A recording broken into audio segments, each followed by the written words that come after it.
சம்மருக்கு பசங்களுக்கெலாம் லீவ் விட்டாச்சு. கிளாஸ்க்கும் அனுப்புங்க. அதே டைமில் இதுக்கும் கொஞ்சம் டைம் ஒதுக்கி அவுட்டோர் கேம்ஸ்க்கும் கொஞ்சம் அலோவ் பண்ணுங்க. இந்த டைமை யூஸ் பண்ணி சைக்கிளிங், பம்பரம், அப்புறம் 90s கேம்ஸ் எல்லாமே அவங்க கற்றுக்குவாங்க.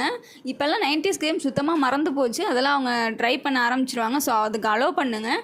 இன்றைக்கி டியூஸ்டே அப்படின்றதுனால கொஞ்சம் பிஸியாக போச்சு. பூஜா விசல்ஸ் எல்லாமே க்ளீன் பண்ணி பூவெல்லாம் சாமிக்கு கட்டி விளக்கேற்றியாச்சு.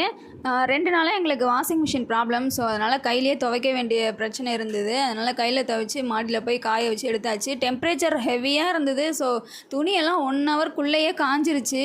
நமக்கு அது ரொம்ப ஹெல்ப்ஃபுல்லாக இருந்தது. ஏன்னா துணி சேர்ந்துட்டதுனால 2 டைமாக வாஷ் பண்ணி அதுக்கப்புறமா போயிட்டு காய வச்சு எடுத்தாச்சு. ஸோ அந்த ஒர்க்கும் ஃபினிஷ் பண்ணிட்டோம்.